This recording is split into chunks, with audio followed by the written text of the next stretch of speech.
Welcome back to another week of Proper Punters. I've got ex-jockey Glyn Schofield and proper punter Aaron Macey. How are we doing, guys? Good after last week. Yeah. There was a man I remember when he first retired and we started this business and he goes, I can't be seen tipping. I can't be tipping. And then I now see a man beating his chest after tipping an 80-1 multi, 4-leg multi. Yeah. Once in a blue moon. Oh, mate. That was good, though. A broken clock, right? Yeah, but 4 you've been on times a fire day. because two of yours both arrived. Yeah, well, they arrived. did. And then on Wednesday, you tipped a double. So if you haven't joined the Discord, which is free to join now. Make sure you jump in. The boys are on fire. Yeah, links on the Instagram page as well in the link tree we just put up on the Instagram page, so it's super easy to access for anyone that wants to join up as well. It's been different doing the form for this week. I'm looking for horses with webbed feet and feathers. And yeah, there's so much rain around, isn't there? And I'm going to say, why the fuck? It's like there's a magnet for. I don't know if God doesn't like these 3 days at Randwick. If you're a believer in God, what is it? It is a magnet for rain. Yeah. The first year of the championships, and we're talking about it. Kermadec, we'd bet up on Kermadec. On a heavy track. But we backed him early in pre-post betting, and he was second emergency, and I still remember it going, oh, fuck, we're going to do our money. He's favourite, yet he's not in the race. Bossy's still coming. What's going to happen? And I remember we bumped in the Bossy at a restaurant on the Friday, and he goes, I've got a good feeling we're in the race. And we're thinking, how is he in the race? Anyway, gets in the field that morning, and then, yes, we're in the field, we're a chance, we're all happy, and the next minute, meeting abandoned. We're like, oh, shit. It's a great combination for the Doncaster. Lightly weighted, well-conditioned 3-year-olds that like wet ground, because the Doncaster is predominantly run on wet ground, and seems like we can have if we race on Saturday, tipping like 4 to 6, even to 8, up to 8 inches of rain. It's crazy, man. And don't forget, last year, the same meeting last year, we started on in the track. morning, the track was rated a good 4. By the time the first race was run, it was a heavy 8. Wow. And the meeting was run in rain the whole day. And so this time of the year, you're right, this time of the year, it just seems to rain. It's where can we get? I almost want to swap it with the slipper and see if we can just get good weather. Get good weather, because we always seem to get good weather at Rose Hill. As soon as we shift here, we get the bad weather. But anyway, and one thing I will say, I think like if you're doing form probably 5 to 10 years ago, which was early days for me, but I think back then we had a nappies then. I had 2 hairs on my chest. You used to be able to highlight. You'd know, all right, rain's coming. And then you could quickly back wet trackers, and the market's so efficient now. The market, as soon as they know it's wet, mate, the market just gets like horses that you go, oh, this is a rough over 30s. It's already in the $7. Like it's a very efficient market now. It's very hard to find edge, but we're here. Mm-hmm. It's one of my favourite times of year. Let's rip in, Les. Yeah, well, the first of 3 weeks of the championships. Let's get straight into it. Yeah. Obviously, let's kick off with race 5, the New Haven Park Country Championships final. Can anyone upset the in-form favourite Bandy's Boy with current 50% win rate? I'm going to find this. I love that. Big stat, man. Yeah, big stat. He's improved from He's his reading reading. off the script. He's come good. I'll tell you what, though. In answer to your question, it's going to be mighty hard to beat. I know we got the heavens are going to be open if the rain comes. As we're recording this, it's raining, so the track's going to be rain affected. It's drawn 1. Before we get onto the horse, what's your take on the track? Randwick, wet track, big fields. Oh, okay, there's wet tracks and there's, so there's soft tracks, very soft tracks, and there's heavy tracks, and then there's like monsoon, which is what this could be. We had a chat about it earlier. I seem to find when I do form for Rail True Randwick, if the track's got a little bit of cut out of it, the jockeys still ride it like a normal rail fence. They'll maybe just pop off, and it can predominantly be a run-on track. When it gets heavy, I find that after 1 or 2 races, the jockeys are out in that probably 8-metre running line. They're quite predominantly off. And the horses that are in the first half of the field usually, because they don't go that hard early because the track is so wet, and they kind of just trottle along home. Right. It's just hard. It's hard to make ground. I'll give you an interesting stat from last year, this meeting, when it was a heavy 8 or 9. 7 of the 10 winners were on the rail.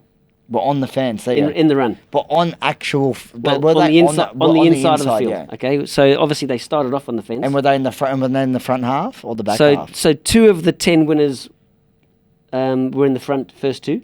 Yeah, and then So one of Gay's won, and I think Libertad won the first race, the kindergarten, and railed up when everything cornered wide. He railed up and I think he beat Saltaire. Yeah.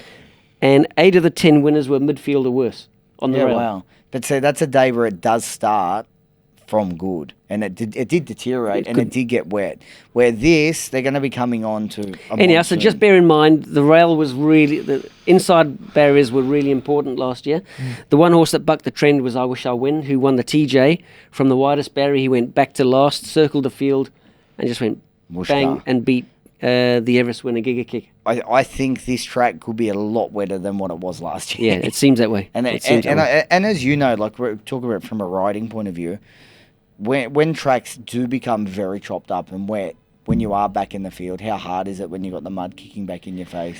Yeah, you find when you're riding these meetings, in an ordinary meeting, the wet trackers remain runners and the non-wet trackers get scratched because of the prize money on offer. You get very few scratchings. People just take their chances and say, "Oh, you know what? We're there to run." Like the country championships, they're all going to be lining up. The Derby, the Doncaster, they're all lining up unless there's something wrong with the horse. Yeah, exactly. But when you're riding these horses, you just got to get them travelling through the ground. You want to get them comfortable. I hear what you're saying is when you jump out, the speed is not all that mad and fast because you want to get your horses comfortable and in a rhythm. You want to be able to coax them through the ground. But at the same time, if something tears off and goes and you've got to chase them... How different is it? So a lot of people would look at a barrier troller, right, and say, oh, this horse trolled okay on a heavy track, but it never gets its head off the bridle. Well, that's the thing. You can let their heads go in wet ground, and while you're holding them, you've got the bit in the mouth and you're holding onto them, they travel through the ground. As soon as you let their heads go and you after them, they just sink in. Some of them, not all of them, some of them just sink in the ground and they're lost. Yeah, they get lost. And you're quite right. Wet track at Randwick and wet tracks at Rose Hill are 2 completely different wet tracks. Yeah. So, look, it's going to be wet. I'm presuming it's going to be very wet. And back to your question about Bandy's boy in the country championships, he's won on a heavy 10, and that day he beat Zoo Gotcha, who's a Group 1 winner, and he's running in the country championships. So he's got great wet track form. He's in great form as well. He's drawn barrier 1. It's quite early in the day. It's less than half the card is going to have been run by then, and I think you'll work out some sort of pattern of the races. If it is favouring horses that save ground and can handle being on the inside, I think Bandy's boy is going to be mighty, mighty hard to beat. Yeah. Is there any other horses that you think could maybe trump Bandy's boy? I'm with Glyn just on that. Bandy's boy, his trial before his first up run was phenomenal. And he's only lightly raced. He's had 10 starts. I remember looking at the trials going, I'm going to have something on you first up. And I was in my office and I ended up taking a phone call, and then I've turned around and they're halfway down the straight and I'm going, shit. So I followed him all prep. I backed him when he won at Maria. And then his win... I said it looked like to be a run like in the Star Kingdom. Usually it's a bit of a practice fitness run for this race, and he's won that. Like, this horse is just absolutely airborne. He's clear top pick. In saying that, I think there's probably one horse that's probably over the odds in Atmospheric Rock. The stablemate, yeah. I think it's 2 starts ago when they met, which is last start for Atmospheric Rock. He only got beaten half a length to him. Yeah, and to be only beaten, and I think he's also relatively lightly raced, 13 starts. Both got good ability. I think Bandy's boy's the better of the 2, but one you're getting $2.80 and the other one you're getting 20 to 1. I'm happy to back both. They're my 2 plays in the race. I think if you look at the race, was it Maria? Maria. Bandy's boy actually, Jake Ford was back sort of midfield. He popped to the outside. He actually coasted up to them. On the bridle, but I do think he was in a slightly better part of the track. But he was absolutely. He's humming. This horse is flying. He was absolutely he wasn't full pressed. No. I know that winning margin was only half a length, but of course atmospheric rock's got to come from a wide barrier. Barrier 15 depends on how the track's playing, how bad the track is cut up through those early races. Don't forget, Sammy Clipperton went all the way. Where did he go to? Canamble or where it was to ride Gallant Star? Yep. It gave away a lot of start. It looks like it wants more ground. If the ground's testing and you're looking for something to run on over the top of them, I think he could be one too. He's a high quality animal himself. He's really good. Yeah, animal. but look, of course, it's a race filled with horses with chances. But of course, we just handpick a few of them that on their form. I just can't see Bandy's Boy being beaten, based on the fact that he's won at Randwick in open grade. He's got a win over Zugotcha at Randwick on a heavy track, and she's a Group 1 winner. So it's Bandy's Boy for me all day long. We move now to the first Group 1 of the day, which is race 6, the English Sires. It seems as though, just like the Golden Slipper, the Waterhouse and Bot Stable, it looks like they hold the keys at the moment in this race. Is Stormboy a lock in this race? It's obviously got a current win rate of 80% as well, so looking good. Yeah, well, he's only had 5 starts, and he's been beaten once, which was in the Slipper. And it looked like he didn't step away that sharp. He was a little bit beaten for speed. I think Ryan Moore, who rode him that day, his comments were that he'd be better if he steps up in trip a little bit, which is a common opinion of the horse, even before he ran in the Slipper, but I thought he was going to be too good. Of course, Lady of Camelot's come back from Melbourne, and I didn't think a Blue Diamond campaign could win a Golden Slipper, but she just obviously has come back and thrived. She used to do a few things wrong. She's obviously got to step up in trip. She was very strong through the line because she was headed by... what was she headed by? Whatever it was that ran second, I can't remember. Coleman, sorry. Coleman headed it, and she came back to fought back and strongly to win. But Stormboy, you've got to be hard pressed to see anything beating him. Yes, you know what's funny? Going into pre-slipper, I was so keen on Espionage being as a horse. I was looking for that horse that was going to be able to sit, sprint, 1200 metre. Yeah. And that same thing of Stormboy always looked like he's going to be a horse that's probably get on pace over 1400 or a mile and just keep charging that real strong Gay Waterhouse up in trip. And almost half fell into the trap of him on Slipper Day. I definitely think he's far better suited up to the 1400. I think he is the horse to beat. I want to go away from the Slipper winner as much as her win was good. She had the run of the race. Everything just that race could not have gone any better for her. She got the beautiful sark. Blake Shin rode her an absolute treat. Yes, she was gutsy in the way that she won. I've got Stormboy on top, but there's 2 horses that I think could be value in this race. And one's at 70-1, Duvana. Yeah, I think we've spoken about him multiple times. We spoke about him earlier, and we said let's park him. I said have a very flea bet on him 2 starts ago against Stormboy when he did run third. His run that day was quite good. He raced probably too close on pace that day and just flattened out a little bit. He was unsuited last start when he went right back. He went back from the wide gate, went too far back, and then got a little bit lost. They've put the application of blinkers on him. Makes a big difference. And I think the blinkers on some of these done deals really... Switches them on. Yeah, remember Zabiels with blinkers? I'm not saying it's as big as that, but I think some of these done deals really need it. The done deals love the wet. A lot of them just thrive in the wet. And I love Zachy Purton coming over. He's just a freak at snatching wins on this day. Yeah, he is. Now, there's one other horse I want to make mention of. So it's one at 60-70-1 that I think you definitely need a spec. I thought the biggest eye-catching runner of the whole Slipper was Manal. I couldn't agree more. It really... I mean, look, it's drawn wide. It's from, but the way that she was weaving, going through, sometimes I can... And it just, it was a Jason Collett weaving ride. Run into trouble. She's been beaten 2.3 lengths. She probably should have been beaten 0.3 of a length. A length at the most. A length at the most, if not closer. She's around the $8 mark. Look, I've got Stormboy on top, but I think I'd always have Stormboy breaking me square and making results out of those 2 rougher chances. That's how I'm playing it. All right, well then let's move now to race 7, time-honoured James Squire TJ Smith Stakes. Can Imperatrice maintain her Melbourne form? And I've got another question for you as well. Should the punters consider number 1, I Wish I Win? You obviously mentioned that horse before. Is that a chance in this race? Oh, he's been earmarked for this race. He hasn't run since this race last year. I'm hoping he hasn't had an injury. Yeah, He's had 2 trials. I've watched his trials down in Melbourne. They've been a little bit inconclusive. He was given a little bit of a rev up in his last one. Didn't quite respond, but Peter Moody, I mean, how can you... I mean, this bloke is just a freak. He won the race last year on heavy ground, drawn wide, he went back. He's drawn softer, similar conditions. The race is going to be run along at a pretty hefty tempo. I reckon he's going to take a bit of catching. Just the 2 jump outs of trials or whatever they were. They weren't flash. They weren't. He just. I don't know. I've been in love with this horse. In the Everest, I was on him and the winner. I said you had to be on both. He's a horse I've always found. He's been a very good horse to me.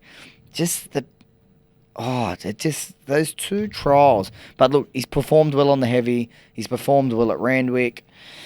He's won the race before. He's won the race before. He goes enormous fresh. Look, I think you just got to put faith in moods. I think you're also putting J-Mac taking the booking. I don't think he would have taken the booking if there was word the horse wasn't going great. Look, he's just a quality horse. He's a TJ winner. He's a runner-up in an Everest. It's weight for age. You got to like everything about him. But Imperatrice, there's no knock on her either. I mean, she's her win at Moonee Valley last start in the William Reid. It was very gutsy. She was never able to. Obie Bosson was never able to ride her and cuddle her like he likes to do. He had to, because he was drawn wide. He went back. He was forced to go wide early. Made a long run on her, and the runner-up Johnny Rocker had a drop on it the whole way, and just couldn't reel her in. I think she handles wet ground. She's obviously distance suited. She's weight for age. She's getting weight from all the males. It's going to be a great race. They're the top 2 in the market, and I think they look the top. I think the market's got it pretty correct. They're the 2, but it's not. There's not one that I can single out and say I want to truckload you or I want to step right into you. Be a great race for a Quinella or throw a Roughie in for a trifecta. I'm a little throwing in. Well, I like Espiona. If she'd drawn soft, I would have been all over like a rash. I remember she won her maiden on one of the biggest bogs you've ever seen at Warwick Farm. Yeah, and absolutely won with a leg in the air. One with the leg in the air. Yeah, well, that was a maiden race at Warwick Farm. I understand. It's a long way from that, but she loves wet ground. She hangs like a bus with a broken axle. The fact that they're by this stage probably going to be getting off the fence, maybe she will be able to dart up the inside and not lay in. She's a horse that definitely will give this race a little bit of a scare somewhere. Yep. No, it's a race I don't really want to play in. I've got the top 2 in the market on top. I can't knock a lot of these horses. Right. All right, well, now to one of the more exciting races of the day, race 8, the Star Doncaster Mile. What a race. This is going to be a jam-packed, full-field race. Where are you starting, Aaron? I've been speaking about this horse. He's been a very good horse to myself and the BTFU followers that have been on him. This little champion, trained by our man here, Les. Yep. We spoke about his win in the Guineas. Pushed wide, gutsy against Militarise. He was slightly that little bit more lightly raced than a lot of the horses in that. Celestial Legend. Yeah, Celestial Legend. Yeah. And he's just going from strength to strength. And then his trial between runs. Oh, did you see he hit the line? If you haven't seen his trial, get on the Racing New South Wales website and look at his trial. He was well back. Kieran just sort of popped him out. In 100 metres, he made up 3 lengths. It was dead set wing slide. It was and I so know good. It's a barrier trial, and like some of them were guns, and it can be a bit of an optical illusion. This horse is airborne, and we touched on Kermadec back before in the fact of the 3-year-old setup in this race, coming from those Guineas lead-ups, and then coming here. Les is very good at training horses for grand final day. Yeah, you are. Now, Les Bridge is very good at training horses for grand final days. I'm in love with this horse. He's $8. I think each way all day. He's drawn to get a beautiful run in barrier 6. Tyler Schiller gets down to 49 Fuck, I hope he doesn't kilos. fall asleep in the jockey room before the race like he did last week. Did he really? He fell asleep. They had to wake him up. They Oh. couldn't find him. The horses were at the barriers. Tyler Schiller was nowhere to be seen. He'd fallen asleep in the jockey's room. No, At least you know he's not nervous. He's very relaxed. it was a couple of weeks. It wasn't last week. It was a couple of weeks ago. But he's clear top pick for me. I think there's one other chance in another wheel. One other chance. Yeah, I think There's chances all over. I reckon there's 8 horses that can win it. I think it's a 2-horse race. It's it in another wheel, and that's it. They'll run 1-2, and that's the race. Yeah, another will. I really, couldn't be anything but impressed with his win the other day.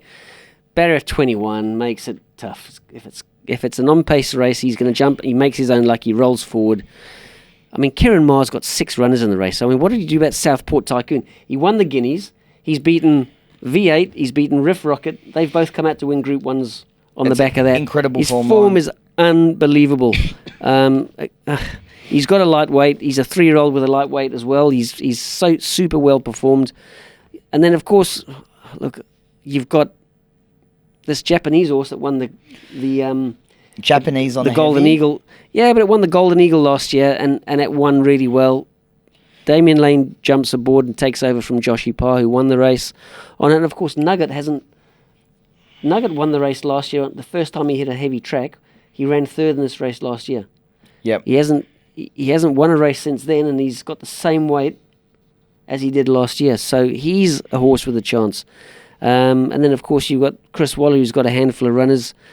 It's such a good race. This race is always a very, very good race. I do agree. It looks like it's a race that's going to be dominated by the lightly raced horses. For mine, I like Celestial Legend. Can put a blanket over Nugget, Southport Tycoon, another will. Pericles loves wet ground. He's been campaigned back over shorter ground. I wouldn't discount him. But I want to ask you, this is one of your favourite horses. Yes. Think about it. He's beaten every horse bar one in the TJ previously. Yep. And he's running in a 1500, a mile race. race. He's running a mile race, giving away weight at Randwick. Look, I can't question Joe Pride. He's one of the master trainers of the country. They've obviously had this race earmarked from the beginning of the prep, because he started off over 1300, then he went 1500. Yeah. He had to do a lot of work in the George Rider. He was a spent force. The winner had the suck at him and just went bang. What? Why is he here? I'm not saying why he's here. I know why he's here. He's here to win. Yeah. But you're a little bit perplexed. I'm a bit perplexed. He's such a good horse. The thing with him was, I remember after he won the Stradbroke, Yep. I thought, all right, so he'll be getting ready for a mile next prep. And then we won that, and Joe Pro come out and said, we're setting him for the Everest. And they said he's an Everest. And I went, I always thought he'd be a horse that would go to a mile. And yeah, look, nothing's kind of gone right for him this prep. His run first up was a complete forgive run. His run last start was once again probably, mate, they went hard. He was a spent force. V8 got the most beautiful run. She's got no luck with barriers, this horse, at the moment. Yeah, I don't know what's happening. You know what? If this horse runs well in the Donny, giving away weight and from that wide barrier, he's running in the Queen Elizabeth. I'm tipping. That's what I can see has to be the goal for this horse. Well, yeah, because it's a lot of weight here. You can sacrifice a TJ because he's won an Everest and he's won everything before that. Yeah. So this is possibly. So you're with me, Celestial Legend. I'm with you, Celestial Legend. As I said, but you think it's a lot more open than a lot more open. But I love the profile. I love how he's got a lightweight. He's 49 kilos. He's drawn soft. He likes wet ground. He hasn't tackled heavy, but he's won on soft. Yeah. And of course the other horses I mentioned, Southport Tycoon, Nugget, another will. To a lesser extent, probably Pericles. Militarizer's got a lot of weight for a 3-year-old. He's got 54 and he doesn't seem to be in his best form. And of course, how can you knock Lady Laguna? Yeah, you can't. She's got a light weight. She's drawn middle of the track. 51 kilos. She's in great form. Oh, it's a minefield. But I'm with you. I'm with Celestial Legend. I'm Celestial Legend each. All right. Well, let's finish off now with race 9, the ATC Australian Derby. Glyn, Aaron, Riff Rocket. Derby. The Derby. Riff Rocket comes into this race with a 60% win rate. Yeah. Are we locking in Riff Rocket for this one? No. Look, he's the Victorian Derby winner. No. He likes wet ground. I think Aaron and I agree on the same horse. I think we like the horse down the bottom, the blue. We've gone the opposite end of the spectrum. We've gone the filly. We've gone with Zardozi. She's an Oaks winner. She's won on heavy ground, distance suited, drawn soft. Jamie Carr, you couldn't get outside of Blake Shin and Jamie Carr. I don't think there's two jockeys riding any better at the moment. Of course, you've got the up and comer. You've got Winmark, who I think I've tipped his last 2 starts. He's been he's unbeaten his last 4. Every time he's stepped up in distance, he's won. He's one of the most improved horses in the country. Well, he's just one of those horses that stays, and he's getting stronger, and he's getting more progressive. Exactly, he needed time and a trip. And of course, a Derby in the autumn of their 3-year-old career. That's when their stamina comes to I had a the fore. feeling he might be just for me, and he could probably do it, especially on a wet track now, because it's going to bring probably a fair few horses back to him ability-wise. I just thought he might be a little bit more of a Queensland Derby horse, which is usually that just half a step down. Well, the race will certainly tell, and of course, immediacy was ridden completely. For mine, was ridden upside down. Not necessarily upside down. He was drawn it wide. He was forced to go forward. He was exposed. And he was still whacking away at the death. I think from a wider barrier, he's run and ridden with a little bit more of a conservative ride. I think it wouldn't be surprising to see him go boom over the top of them. And it's an interesting race, but I think Zardozi, I think she's primed well. And of course, don't forget, she's a filly. She'll be on the backup next Saturday to run in the Oaks. As long as this run doesn't knock her around too much. Jess, I just want to touch on Riff Rocket. Even Chris got interviewed after the race, after winning the Guineas, and he said, "I'm not 100% sure he goes to the Derby." He goes, "Yes, he's won a Derby, but he goes he fell in the Derby," and he goes, "I'm not 100% confident the horse is a genuine 2,400 metre horse. He just, I think, won that race on ability." Well, if it's a heavy 10, he's going to have to be a 2,600 metre horse. Right, you're going to have to be a 3,200 metre horse with how wet this track's going to be. I love the runner Zardozi, as you've touched on. Run behind Orchestral, who we made massive mention on. She'll be there next week. I like the way that she hit the line. I think Zardozi's ready for this trip. She obviously gets that weight relief off the boys. She's ticking all the boxes for me. She's my pick, and I think she will win. Yep. All right. Well, then let's go to the best bets. What do we got? What are we thinking for our best bets this weekend, Saturday? You kick off me. I'll go. We'll get it started straight away. I've got race 1, number 1, a horse I've mentioned a lot, Espionage. Didn't get the run in the slipper. Everything went wrong for him the start before. I think Nash has had a little bit of bad luck on him. I don't know if it was necessarily his fault. I just think he's a bit of a victim of circumstance. Horse has come back in his face. He's since trolled between runs. To me, it just looks a complete 2-horse race with the O'Shea galloper. I think the O'Shea horse leads. I think he gets to just sit off him, and I think he will finish over the top. I think he's one of the better bets on the day. As long as he gets through the ground, I think he should.